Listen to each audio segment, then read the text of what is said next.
UAE go all out for a Tadej Pogacar stage win in the first of 5 consecutive GC stages on offer. This was the mountaintop finish up Grand Colombier. They did this in the Tour de France in 2020, but it was a harder stage before then. No real climbs of note before this climb today. 17 Ks at 7% average, but it's a little bit undulating in parts, flatter in the last 5 Ks. Bastille Day, FDJ or French riders would want to be in the break, other riders would put their hand up maybe, but Pogacar would surely marshal the troops to monitor who got in the break and try and make sure a catchable break would go. And initially that looked like the case. UAE were to the front, a break of 3 is going, no problem. They don't chase this, easy break to manage, but then it starts to get a bit out of control. That gap, that Cavani one gets brought back, Perez in the nice trickle or helmet, and UAE is still there with Trenton. He's still monitoring things, and Total and Israel and Cofidis getting up the road with a few riders. That's totally fine. But the jumping keeps going, and Ineos start to get involved. Right, Morich, Van Hills, Oliveira, Turnison, and now there's one UAE rider, and they're in the middle of the pack, boxed in the first 4 rows.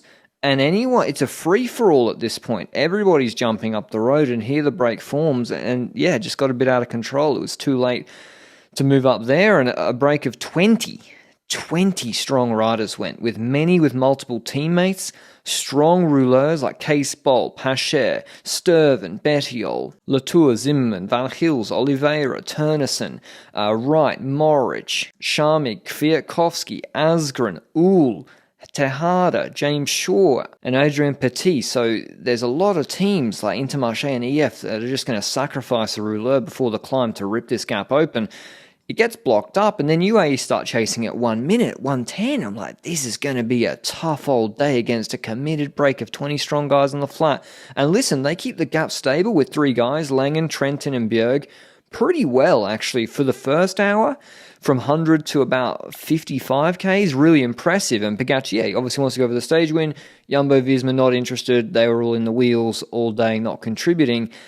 But the gap starts to go out to about 2:30, and they've already been working super hard. They get over the warm-up climb where the intermediate sprint was, and the break just absolutely rips it. Bettiol, Turnison, the guys with Zimmerman and Shaw, the climbers in their group, they just shred this descent and the valley and take it out from 2 minutes to 3:30 to 3:59 to 4 minutes at a point, whilst it's still just Bjerg before the Grand Colombier coming up. So the break played it really, really smart. The gap was brought down about 30 seconds with the other GC teams, Ineos, Bahrain, Jumbo coming to the front.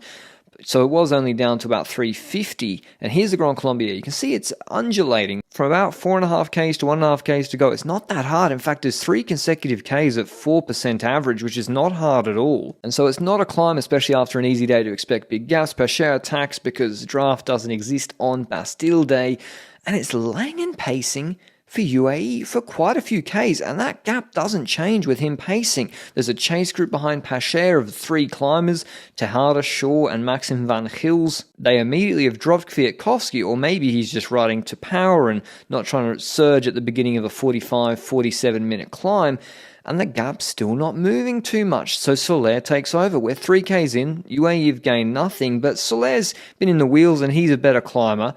But he doesn't move the gap too much either. Kwiatkowski, though, in the Lacet de Colombier, we see him coming back. He's this guy, the trio about to catch Pacher in these twists in the snake, and they catch him. Van Hills goes past. He was doing a lot of work. Tejada and Shaw also relaying. The gap has gone down about 15 seconds because the top time actually froze. It was finessing me for a while. And Kwiatkowski, as he comes back, hits the guys straight away in the bends. They didn't know what was coming. Gives them the look, see you later. Michal Kwiatkowski goes solo with still 11.5 Ks to go, and Soler can't bring him back anymore. In fact, Kwiatkowski starts gaining a little bit on Soler. He's absolutely trucking. You see there's fast sections here. He's doing 40, and Soler's cooked. He's just on a steep section. Nobody's really dropping because the draft advantage is so high, and eventually Großschartner takes over. 7.5 Ks left, at least for the breakaway, longer for the GC group. Martin's struggling. Großschartner does put 30 seconds into the gap pretty quickly, but then Kwiatkowski just holds it stable again. So there's a bit of a conference here between UAE Emirates, and I'd like to hear below, what do you think? Micah says Felix, but then he must say, I think he says speed up, because the gap goes down another 15 seconds, but then Pogacar speaks to Micah, and Micah accelerates forwards as if he's about to take over, because I think Pogacar's like, we're not going to catch Kwiatkowski if we don't up the pace here. But then Micah goes ahead of him, and then Großschartner accelerates ahead of Micah again. So I don't know what was going on, and then Pogacar's on the radio here. I don't know. Again, let me know what you think was going on. I'm pretty sure it's Pogacar saying we need to go faster because we're not going to catch Kwiatkowski. And that's what he's sort of gesturing to Adam Yates as well, who was hanging around the back a bit at times as well. It's a bit strange. But it must have been that, because another 12 seconds goes out. But you see, it's flatter again for Kwiatkowski. And now we have a battle between 60-kilo Rafał Majka and Kwiatkowski on a 4% 3K section. And the gap goes out again. So, of course, Kwiatkowski, absolutely amazing legs today. Brilliant performance, goes without saying. But then Adam Yates attacked. And this was the sort of do-or-die moment where I thought, okay, Yates is going to launch it here for Pogacar, but he attacks, and then Sepp Kuss jumps, and then Pogacar jumps after him. So this was somewhat curious. I thought Yates would just pace super hard to try and bring back Kwiatkowski. Maybe they decided it was too late. I couldn't really figure out this move, and then Pogacar just bridges across. And we do see splits in the GC group now, but Pidcock comes back with Hindley. Rodriguez comes back with Simon Yates. Gaudu, Menkes, and Bilbao wouldn't come back. So Yates does slow down a little bit too, and it levels off quite a lot before the last 700 meters, which pitches up, which Kwiatkowski was about to hit, managed it with no problems. His second Tour de France stage win in 4 years, and this time solo, holding the whole UAE team at bay throughout the stage. But back in the GC group, there were still bonus seconds on offer if they could catch Van Hils and Shaw, and Pogacar launches a huge attack with 450 meters to go, trying to use his explosivity, and actually gaps Vingegaard off the wheel this time. He wasn't able to do it last year, but at the end of Grand Colombier, and if he could catch James Shaw up the road, it would mean he would take the 4 bonus seconds, with Vingegaard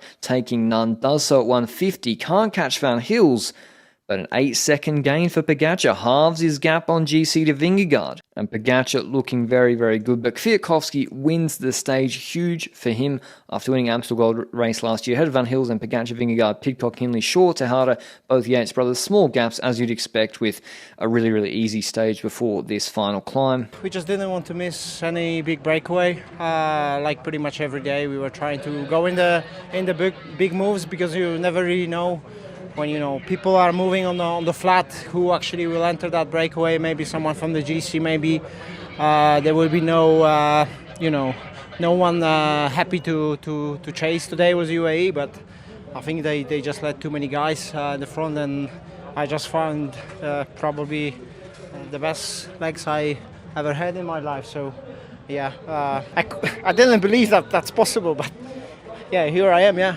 But in terms of GC, now into single digits, Pogacar gaining